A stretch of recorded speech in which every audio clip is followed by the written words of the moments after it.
Summarize the rules for writing of distribution of electrons in various shells for the first 18 elements.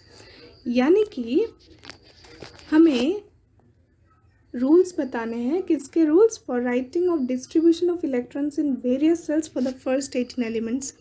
यानी कि हम sales में जिस तरह से इलेक्ट्रॉन्स डिस्ट्रीब्यूट करते हैं उस डिस्ट्रीब्यूशन ऑफ इलेक्ट्रॉन्स के लिए जो रूल्स होते हैं वो हमें लिखने हैं।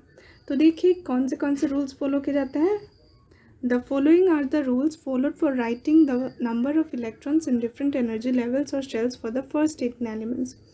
First rule is the maximum number of electrons present in a shell is given by the formula twice n square, where n is the orbit or energy level index 1 to 3. Hence, the maximum number of electrons in different shells are as follows. यानी कि कोई भी shell में जैसे कि हमने Bohr's model में पढ़ा कि इलेक्ट्रॉन्स के डिस्क्रीट ऑर्बिट्स होते हैं और इनको हम एनर्जी शेल्स भी कहते हैं और इनको हम नेम करते हैं एज के शेल और the first orbit, L shell और the second orbit, M shell और द थर्ड ऑर्बिट, इस तरह से। तो the maximum number of electrons in any orbit is twice n square. यानी कि के शेल में कितना फिल होगा, एल शेल में कितना इलेक्ट्रॉन्स फिल होगा, एम शेल में कितना इलेक्ट्रॉन्स फिल होगा, ये किस फॉर्मूले से हम कैलकुलेट कर सकते हैं। ये फॉर्मूला होता है ट्वाइस एन स्क्वायर, जहाँ पर एन क्या है, वो है नंबर और द एनर्जी लेवल। तो यानी कि के शेल फर्स्ट ऑर्बिट है तो यहाँ पर एन इज इक्वल टू 1 होगा, एल शेल सेकेंड ऑर्बिट है तो यहाँ पर एन इज इक्वल टू 2 होगा। Similarly M shell third orbit है तो उसके लिए एन होगा आपका 3, and N shell capital N shell वो है फोर्थ ऑर्बिट तो उसके लिए स्मॉल एन होगा यहाँ पर इज इक्वल टू 4। तो इस तरह से हमने maximum number of electrons in different shells calculate किए हैं।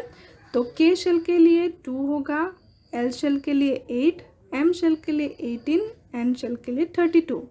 तो इस तरह से हमने इन 4 ऑर्बिट्स के लिए maximum number of electrons calculate कर लिए। अब देखिए आगे और क्या क्या रूल्स हैं। Next slide. The maximum number of electrons that can be accommodated in the outermost orbit is 8। यानी कि मान लीजिए आपने किसी एटॉम का ऑर्बिट्स लिया, मान लीजिए कोई किसी एटॉम में 3 ऑर्बिट्स है, ये 3 ऑर्बिट्स हैं। तो जो मैक्सिमम नंबर ऑफ इलेक्ट्रॉन्स होंगे that can be accommodated in the outermost orbit, तो इस एलिमेंट के लिए ये है इसका आउटर मोस्ट ऑर्बिट, राइट। तो इसमें जो मैक्सिमम नंबर ऑफ इलेक्ट्रॉन्स होंगे वो आप 8 ही एकोमोडेट कर सकते हैं। किसी भी एटॉम के लिए उसका जो आउटर मोस्ट ऑर्बिट होगा उसका होगा, उसमें इलेक्ट्रॉन्स होंगे 8 से कम हो सकते हैं लेकिन 8 से ज़्यादा नहीं हो सकते, यानी कि मैक्सिमम 8 ही एकोमोडेट कर पाएंगे आप आउटर मोस्ट शेल में। थर्ड रूल है the electrons are accommodated in a given shell unless the inner shells are filled, that is the shells are filled in a stepwise manner। यानी कि आप अंदर वाले पहले शेल में फिल किए बिना second shell and third shell को फिल नहीं कर सकते। तो आपको किस ऑर्डर में जाना पड़ेगा, पहले आप इस शेल को फिल कीजिए अंदर वाले शेल को, देन आप सेकेंड शेल को फिल कीजिए एंड देन इलेक्ट्रॉन्स बचता है तो आप थर्ड शेल को फिल कीजिए। तो इस ऑर्डर में आपको मूव करना पड़ेगा इनर टू आउटर।